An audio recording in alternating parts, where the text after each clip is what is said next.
Bien, eh, a mí me toca dar un pequeño comentario acerca de Ruth, también conocida como la matriarca mesiánica.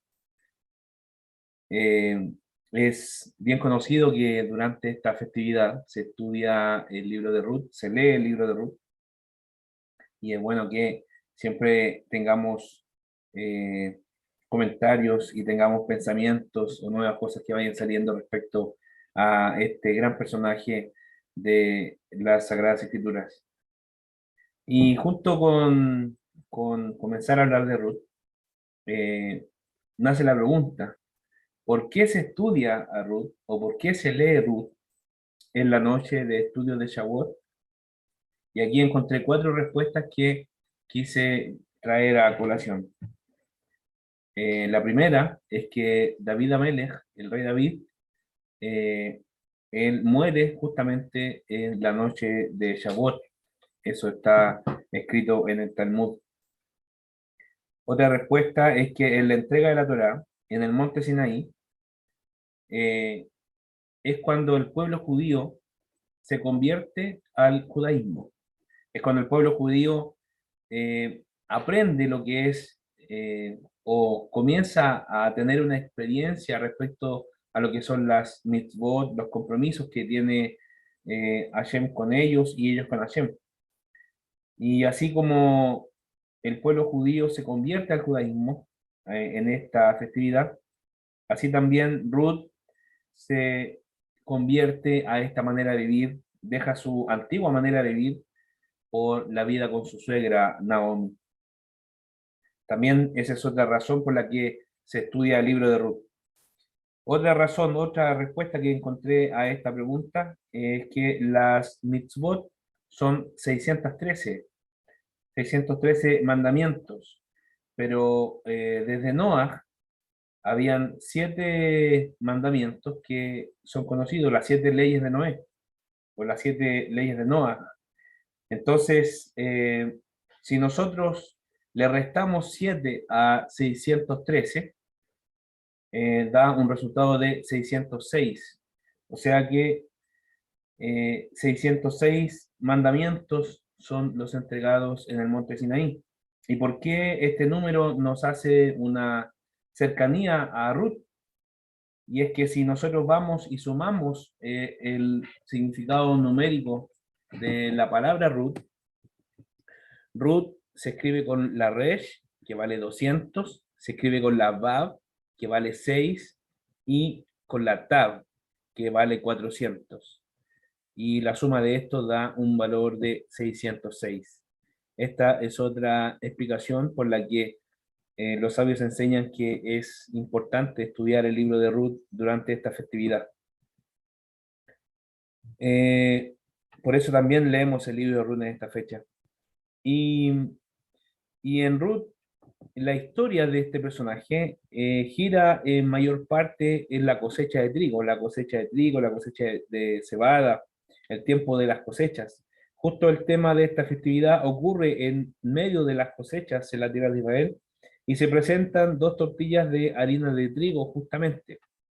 Es también esa otra razón que el contexto de lo que se vive en el momento de la festividad de Shavuot es el mismo tema de fondo que estaba en la historia misma de Ruth. El contexto histórico cuando se desarrolla la vida de Ruth es el periodo de los jueces, es en el periodo de los jueces. Justamente el hermano recién hablaba de Yehoshua, desde que Yehoshua ingresa al pueblo de Israel a la tierra prometida, hasta el primer rey que hubo en Israel, el rey Shaul, transcurre unos 400 años y en este periodo es que la historia de Ruth se lleva a cabo. Comienza el libro de Ruth diciendo que hubo una gran hambre en la tierra de Israel. Pero Elimelech, que era el suegro de Ruth, por así decirlo, que en ese momento cuando Elimelech sale de Israel, Ruth todavía no aparecía en la historia. Elimelech con Naomi se van de la tierra de Israel, pero a pesar que en Israel había hambre, había hambruna, había escasez. Dice el Midrash que Elimelech no tenía en ese momento pobreza, todo lo contrario, era un hombre grandioso y rico en gran manera.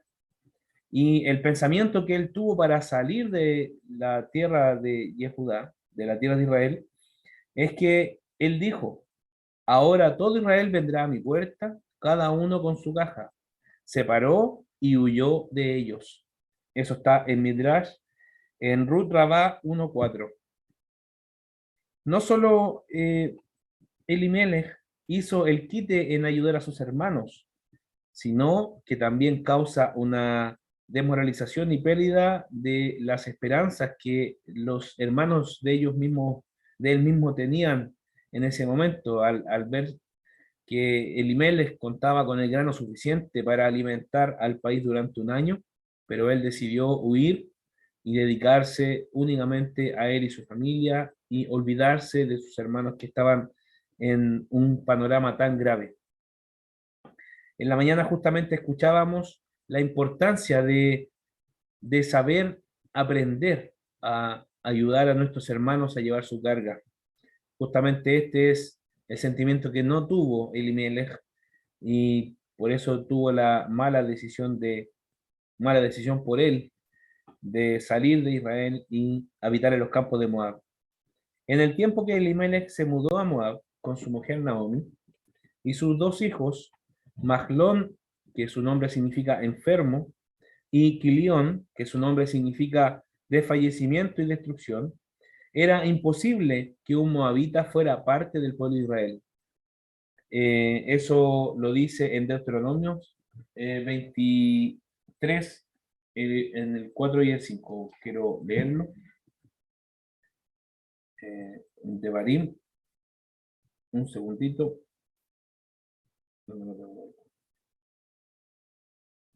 Dice, porque voy a leer desde el versículo 3.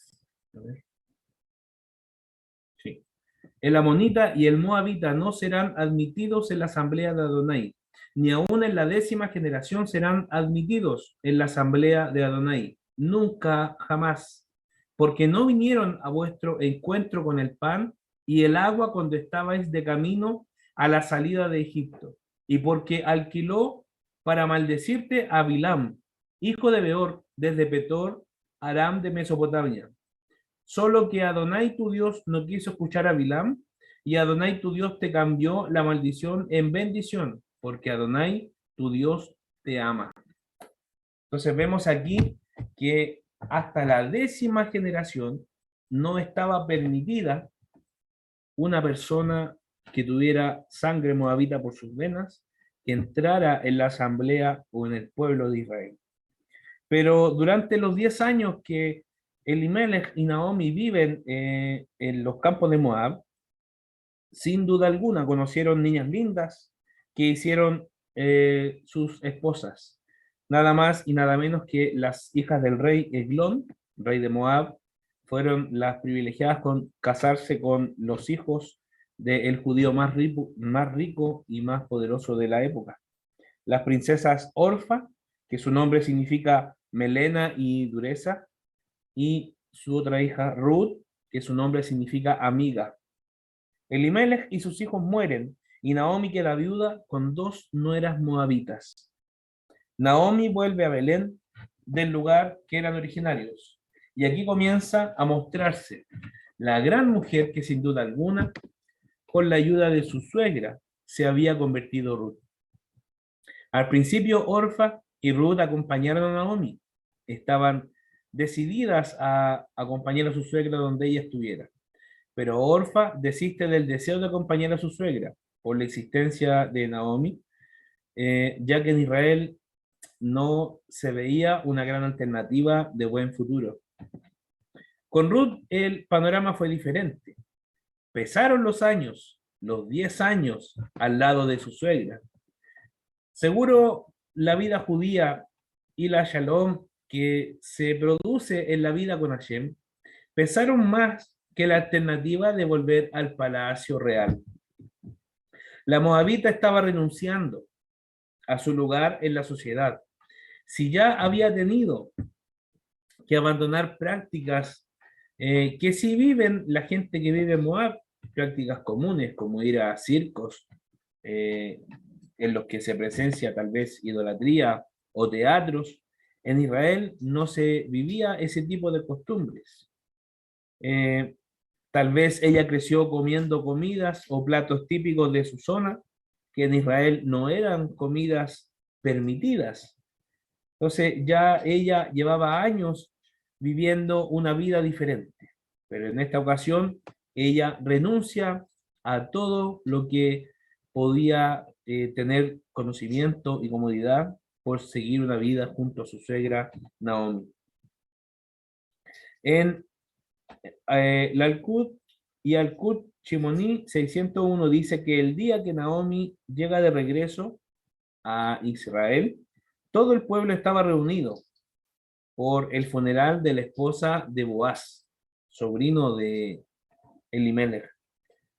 Ruth, eh, por su parte, cuando ellas llegaron a la tierra de Israel, como una buena mujer con principios morales y altos, se apegaba a la mitzvah y solo con el permiso de su suegra salía a recoger espigas, ya que ellas llegaron en el periodo de la cosecha.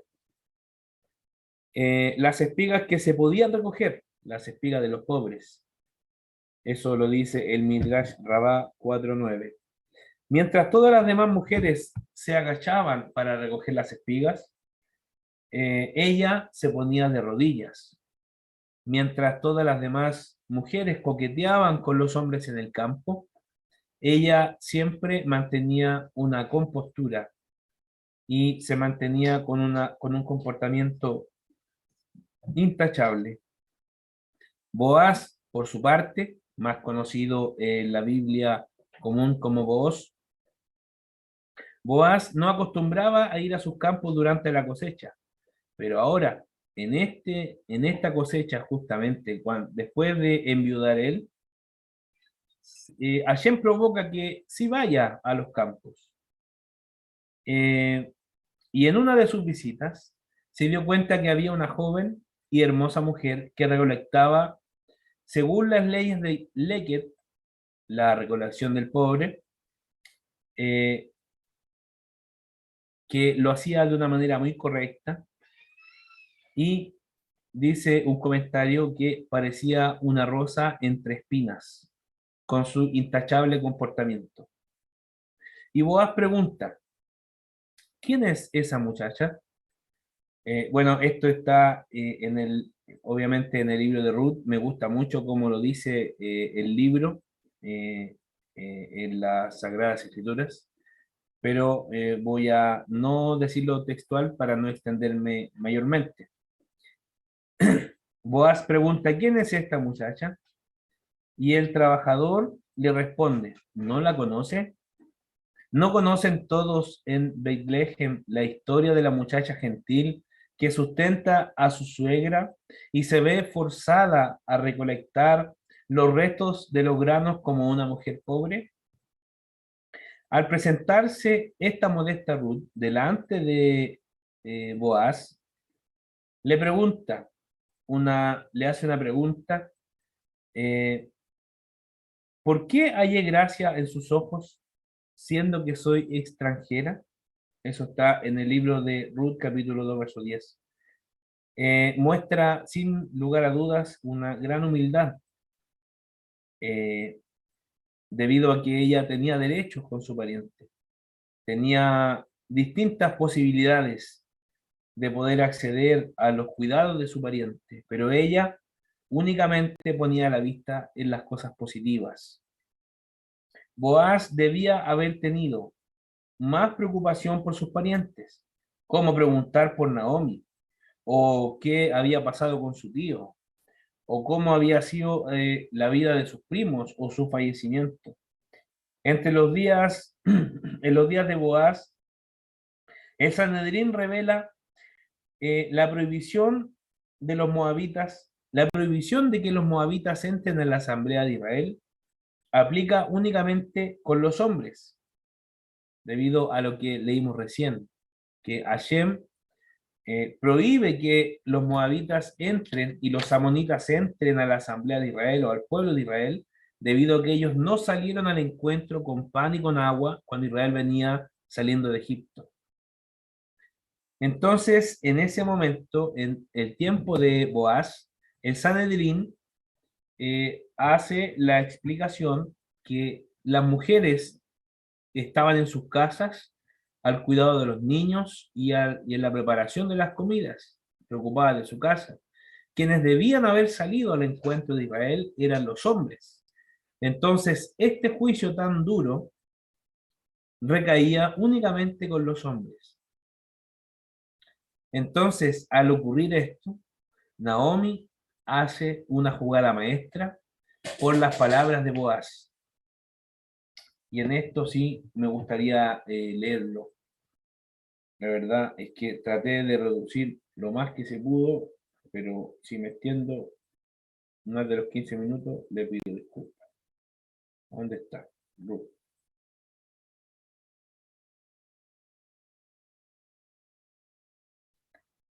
En el capítulo 2, verso 12, aquí, a ver, del 10, no del 12. Como decía, ella tuvo una actitud bastante humilde. ¿Ah? Dice, cayó ella sobre su rostro y se postró en tierra y le dijo, ¿cómo he hallado gracia a tus ojos para que te fijes en mí, que no soy más que una extranjera? Boaz le respondió, me han contado al detalle todo lo que hiciste con tu suegra después de la muerte de tu marido y cómo has dejado a tu padre y a tu madre y la tierra en que naciste y has venido a un pueblo que no conocías ni ayer ni anteayer. Y este es el versículo, creo yo, que causa el cambio y el pensamiento para que Naomi tuviera una idea extraordinaria. Dice Boaz, le dice a Ruth, que Adonai te recompense tu obra y que tu recompensa sea colmada de parte de Adonai, Dios de Israel, bajo cuyas alas has venido a refugiarte. Ella dijo, hallé yo gracia a tus ojos, mi Señor, pues me has consolado y has hablado al corazón de tu sierva. Cuando yo no soy ni siquiera como una de tus siervas. A la hora de la comida, Boaz le dijo, acércate aquí, puedes comer pan y mojar tu bocado en el vinagre. Ella se sentó junto a los segadores y él le ofreció un puñado de grano tostado y comió hasta saciarse y aún le sobró. Se fija, en este momento cuando ocurre esto, estas palabras que ese Dios altísimo al cual bajo las alas del que ella ha venido a refugiarse, le tenga, dice, una gran recompensa, este Dios de Israel, es cuando se demuestra que estaba siendo una mujer aceptada dentro de la asamblea. Ya era la viuda de su primo. Con la actitud de Ruth, humilde y sumisa, cae rostro en tierra y sin esperar recibir más que una simple sirvienta, Boaz le dice, Dios no lo permita, tú no eres una de las sirvientas, Amaot, sino que eres como una de las matriarcas, y Maot. Eso dice en el Midrash Ruth Rabá 5:5. Según la ley del Levirato, dice que si había una mujer que moría sin, sin haber concebido hijo, aquí está. Si unos hermanos viven juntos y uno de ellos muere sin tener hijos, la mujer del difunto no se casará fuera con un hombre de familia extraña. Su cuñado se llegará a ella, ejercerá su levirato, tomándola por esposa, y el primogénito que ella dé a luz llevará el nombre de su hermano difunto. Así, su nombre no se borrará de Israel. Dentro de este acontecimiento, de esta ley del levirato, No solamente esta mujer podía darle hijos a su marido difunto, sino que también no perdía las tierras que le venían por herencia. ¿Ah? Entonces era una forma de redimir a la mujer, casarse con el pariente más cercano. Entonces, Naomi tiene una gran ocurrencia y le dice que en el momento que están aventando el trigo, limpiando el grano, que vaya al granero, se ponga su mejor vestido, se ponga su mejor perfume, se peine, ¿ya? Se ponga bien bonita y que se fije dónde Boaz se iba a acostar, dónde Boaz se iba a dormir, ahí entre las espigas. Y cuando él se acostara, le destapara los pies. Entonces, el frío iba a causar que Boaz se despertara a la medianoche. Y ahí ella debía hacer todo lo que Boaz le indicara. Y así lo hizo. Y cuando llega el minuto en el que Boaz despierta por el frío en los pies y ve que hay una mujer durmiendo al lado de sus pies, pregunta, ¿quién eres? Y ella rápidamente responde, soy Ruth, tu sierva. Puedes taparme con tu manto, con la punta de tu manto, y rescatarme con la mitzvah de Ibún. Es justamente aquello de lo que hablábamos, el rescate de la viuda sin descendencia. Y Boaz se compromete a averiguar si era el pariente más cercano, si a él le correspondía casarse con ella. Eso está en el libro de Ruth, capítulo 4, verso 1. Justamente él no era el pariente más cercano, sino que había otro pariente que estaba antes que él en la línea del derecho para redimir las tierras de Elimelech o redimir a la viuda. Entonces, aquí me gusta mucho la forma de proceder de Boaz. Es bastante sabio. En ese minuto era quien estaba juzgando a Israel y era uno de los hombres más importantes para los israelitas.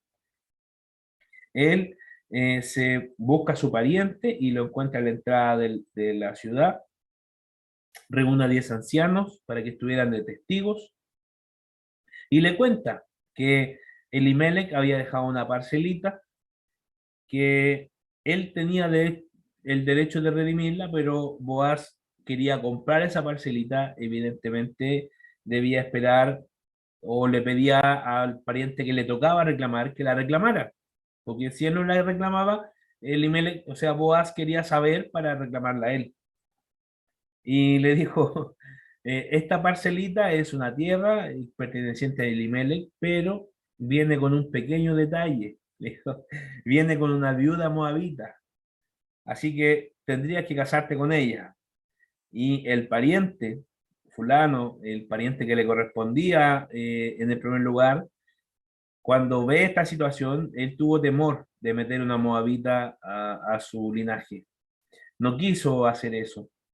Renunció al derecho de reclamar a Ruth. Entonces, Boaz dice que él tiene el deseo de casarse con esta mujer y de comprar las tierras que le pertenecían a Elimelech para redimirlas. ¿Ah? Eh, entonces ocurre el momento de la maravilla. Eh, Boaz se casa con Ruth. Vemos aquí una mujer princesa de Moab, que vivía en palacio, hija de Eglón, del rey Eglón, que tuvo la gran fortuna de tener la tremenda misericordia de entrar eh, en la asamblea del santo y bendito sea, en el pueblo apartado de Hashem. Una mujer que no tenía esperanzas, tuvo la oportunidad de tener esperanzas. Y no solamente eso, sino que llegó a ocupar el lugar, uno de los lugares de privilegio en Israel en su momento, y también ocupar un lugar de privilegio para nosotros hoy día. porque como decía el título de este comentario, Ruth es la matriarca es la matriarca mesiánica. Sin duda, una de las matriarcas más importantes para aquellos que entendemos cuál es la línea de el Mesías.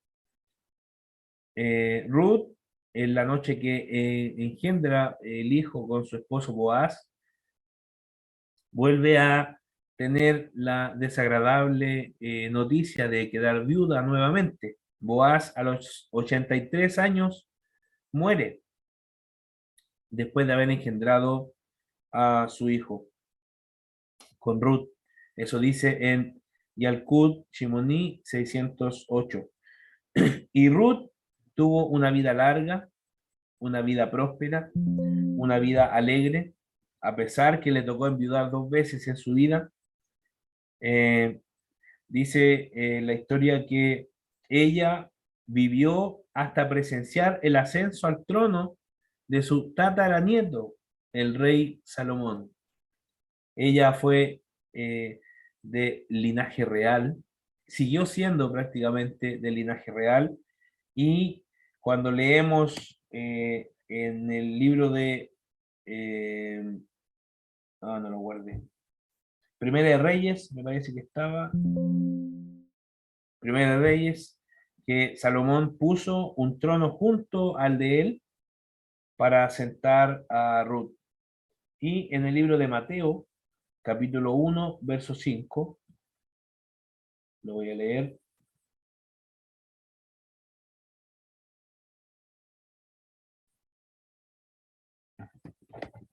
Aparece en la genealogía del Mesías, Yeshua, aparece el nombre de una de las 4 mujeres que aparecen en esta genealogía, que es el nombre de Ruth.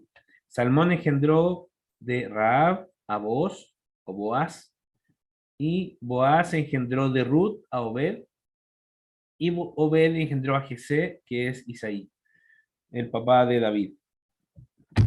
Así que vemos aquí una gran historia que es muy apasionante. No quise meterle más información debido a que ya es tarde y no quería extenderme más.